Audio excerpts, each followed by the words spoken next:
Continuando con esta sesión que habíamos empezado la semana Ya anterior, terminé. vamos a conocer ahora el origen del imperio de Tahuantinsuyo, el origen de los incas. Para esto tenemos nosotros dos leyendas que las vamos a recordar. Una de ellas es la leyenda de los hermanos Ayar y otra es la leyenda de Manco Cápac y Mamao. ¿No puedo copiarme eso? Todavía no. Vamos a la interpretación del video que hemos observado hace un momento. La leyenda de los hermanos Ayar de Juan de Betanzos narra la historia de 4 tribus rivales: los Maras, los Tampus, los Chilques y los Mascas. Estas 4 tribus representan a los 4 hermanos Ayar y se van a pelear por el territorio, por la zona en la cual deben vivir, y el vencedor va a ser Ayar Manco, quien somete a las otras 3 tribus, las junta y crea, pues, da origen al Tahuantinsuyo. Eso lo dice Juan de Betanzos en su libro, y esta es la interpretación que se le ha dado a la leyenda que él escribió. Pero no fue la única leyenda. También se contó en esa época la leyenda de Manco Cápac y Mamaollo, que es posterior a la leyenda de los hermanos Ayar. Eso lo escribe el Inca Garcilaso de la Vega, y vamos a ver de qué trata ahora. En este segundo video que hemos visto, se nos ha narrado la leyenda de Manco Cápac y Mamaollo, con sus dibujitos y todo, ¿no? Esto fue escrito por el Inca Garcilaso de la Vega, y está mostrando que los símbolos de la organización incaica son Manco Cápac y Mamaollo. Ellos son los modelos de la clase gobernante, los modelos de la élite. Y aquí, el Inca Garcilaso de la Vega, como te dije, está mostrando como si los incas fueran civilizadores. Llevan la civilización a un pueblo donde vivían como animales. Así está diciendo el Inca Garcilaso de la Vega, justificando que los españoles vengan a América, vengan a Tahuantinsuyo, y que está bien que ellos traigan civilización a los indígenas, porque dicen que no saben nada. Entonces, son dos historias que tratan de explicar el origen del Tahuantinsuyo. ¿Ah? ¿Podemos copiar, pequeños? Ahora vamos a conversar un poco sobre la capital. Cuando en algún estado, en algún país, se menciona la capital, tú tienes que pensar de frente que es la ciudad más importante. Y en este caso, en el Tahuantinsuyo, la capital fue el Cusco. Cusco. Antiguamente llamado Acamama. Profesor, me acuerdo, Acamama, dices tú. Ah, el lugar en el cual Ayar Manco o Manco Cápac hundieron su cetro de oro que les había dado la divinidad respectiva que los envió. Entonces, antiguamente el Cusco se llamaba Acamama. Luego se cambió el nombre a Cusco, ombligo, ¿no? Ombligo del mundo. Fue el principal centro administrativo, es decir, aquí se encontraba la clase gobernante. Aquí vivía la clase dirigente de todo el Tahuantinsuyo. Además, fue el principal centro religioso. Aquí se encontraban las principales construcciones dedicadas a las ceremonias religiosas, a las festividades. Cuando hagamos, por ejemplo, mencionemos el Inti Raymi o el Capac Raymi, se celebraban principalmente en el Cusco, pero también en otras localidades, pero básicamente en el Cusco. Entonces, aquí radicaba la élite gobernante, el Inca y la Panaca real. La Panaca es su familia. Voy a poner acá el texto Panaca.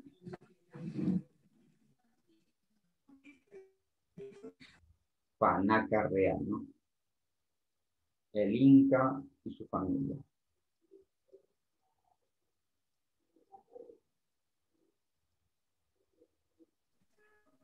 Ahora veamos la población del Tahuantinsuyo. Nosotros en el Perú, al día de hoy, somos aproximadamente 33 millones de habitantes. Aunque los censos mal hechos por el Estado digan que somos 30 millones, yo estoy muy seguro de que somos 33, ¿ya? Por la proyección que se ha venido elaborando año tras año. Entonces, al hacer la comparación, los estudiosos como María Rostowski gran etnohistoriadora del Perú, concluye que la población incaica tuvo aproximadamente entre 14 a 16 millones de habitantes. Ese es su análisis, ese es su balance.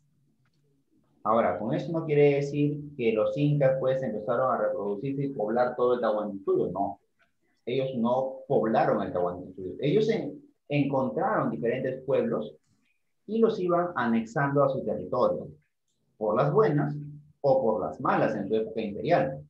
De tal manera que el Tahuantinsuyo creció en base a las relaciones diplomáticas que estaban entablando los incas con otros pueblos, ¿no? Se encontraban, por ejemplo, con los chinchas, que te comenté. Llegaban a un acuerdo y los chinchas aceptaban someterse a la voluntad del inca y formaban una alianza, un pacto. Otros casos, como los chimú, no va a ser de esa manera. Se les solicita a los chimú rendirse y el chimú Cápac, la máxima autoridad de los chimú, les va a decir que no y se van a ir a la guerra. Entonces acá el inca con su ejército va a tener que conquistar a la fuerza a ese pueblo. Una vez que lo vence, ya lo somete y lo tiene bajo su administración, ¿no? Entonces, conclusión, 14 a 16 millones de habitantes y ninguno de ellos pasaba hambre por el alto nivel de organización económica que tenía el Tahuantinsuyo. Y ya para terminar, voy mostrando acá el idioma que se trabajó en la época incaica. Se cree que el lenguaje oficial de los incas en general en Tahuantinsuyo fue el runacim, el lenguaje del hombre. Pero según las fuentes y las evidencias, es muy probable que solamente la élite incaica, es decir, el inca y su familia, ¿cómo se llama la familia del inca? Panaca. Entonces, solamente las panacas hablaban este idioma, el idioma puquina. Según los textos, nadie entendía al inca cuando hablaba con su familia, nadie. Era un idioma único, lo han llamado puquina. Y cuando ya el inca quería dar un comunicado a los sacerdotes, al pueblo, ¿no? Ahí usaba el idioma runacim. Pero además, como los incas conquistaron a otros pueblos, esos pueblos también tenían sus idiomas. Por ejemplo, dentro del Tahuantinsuyo se habló aymara, se habló quechua, acá en la costa se habló del cauqui, a más altitud se habló el yunga, en la costa norte se habló el idioma muchip. Entonces, probablemente las panacas usaron este idioma llamado puquina, que lo aprendieron de la zona sur de donde vinieron, ¿no? Del reino altiplano, por ahí, de los reinos altiplánicos, ahí aprendieron ese idioma. Y cuando llegan al Valle de Acamama, no conocen el idioma puquina, solamente las panacas lo hablan. Pero a medida que van ¿Eso copiamos? a medida que van exponiéndose en el territorio, van anexando nuevas tribus y cada tribu tiene su idioma, ¿ya? Y se hablan diferentes idiomas. Hasta hace algunos, aproximadamente 10 años, había una mujer que hablaba hasta el día de hoy el idioma muchica. Lamentablemente la señora ya muy anciana falleció y ninguno de sus descendientes habla este idioma, muchica. Por lo tanto, el idioma se extinguió. Listo. Avanzamos ahora con los periodos. En todo el desarrollo del Tahuantinsuyo se inicia con un periodo legendario, es decir, las leyendas que narran el origen del Tahuantinsuyo. En esta época surgen los curacas. Los curacas son jefes locales. Estamos hablando de Manco Cápac y Sinchirroca, ¿ya? Posteriormente se da el periodo de la Confederación. Eso implica que el gobernante inca tiene que formar alianzas con otros pueblos para expandirse territorialmente, para hacer crecer su territorio, para hacer crecer el Tahuantinsuyo. Acá estamos hablando de Yoque Yupanqui, Maita Cápac, Cápac Yupanqui, Inca Roca, Yaguarhuaca y Huiracocha. Luego de Huiracocha se da el enfrentamiento con los chancas. En este enfrentamiento, los incas vencen a este pueblo tan aguerrido que son los chancas. y se inicia la época imperial. Una expansión militar, un gran ejército que va a conquistar o a las buenas o a las malas a los pueblos vecinos. Muy diferente a la confederación. En la confederación se llega a un acuerdo, hay alianzas, hay negociaciones pacíficas. En el imperio también van a haber estas alianzas, pero el control y el poder lo va a tener el Tahuantinsuyo. Y si no hay una alianza a las buenas, hay una alianza a las malas. Una expansión militar. ¿Eso quién lo inicia? El Inca Pachacútec, lo sigue Tupac Yupanqui y Huayna Capac. Dentro de la etapa imperial, en la parte final de este imperio, hay un periodo de crisis. Y el desarrollo del Tahuantinsuyo hubiera seguido. Lamentablemente se vio interrumpido por la llegada de los españoles. En esta crisis se desarrolla una guerra civil, porque el Inca Huayna Capac tuvo dos hijos.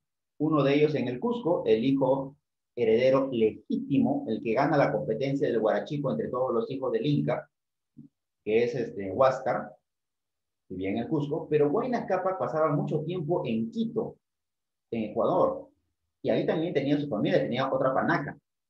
Entonces, este hijo de Huayna Capac en Quito exige el trono, exige la corona, exige la mascaripacha del Inca. Estamos hablando de Atahualpa. Es por eso que entre panacas de Quito y panacas de el Cusco se van a enfrentar en esta guerra civil. Y todo el poderoso ejército incaico de 50,000 hombres se va a ver dividido en dos. Esa es otra de las razones de por qué los españoles vencen acá al imperio del Tahuantinsuyo. Porque el ejército incaico estaba dividido, estaba debilitado. Se automataron a sí mismos por la división. Entre ellos ya se habían enfrentado. Se habían dividido y encima se habían enfrentado. Entonces hubo varias bajas. No se olviden aquí la autoevaluación, ustedes ya lo copiaron y la estudian porque es muy probable que tome algunas preguntas de aquí para el examen. ¿Ya? Ok. Profesor, ¿y la tarea también se copia? No es necesario. Hay un ratito de la tarea, Ya lo hemos desarrollado aquí, ya no es necesario, pero si deseas, le puedes tomar captura y ya luego lo vas desarrollando tú. Porque mientras más sepas, mientras más aprendas, es mejor, ¿no? Profesor, ¿puede sacar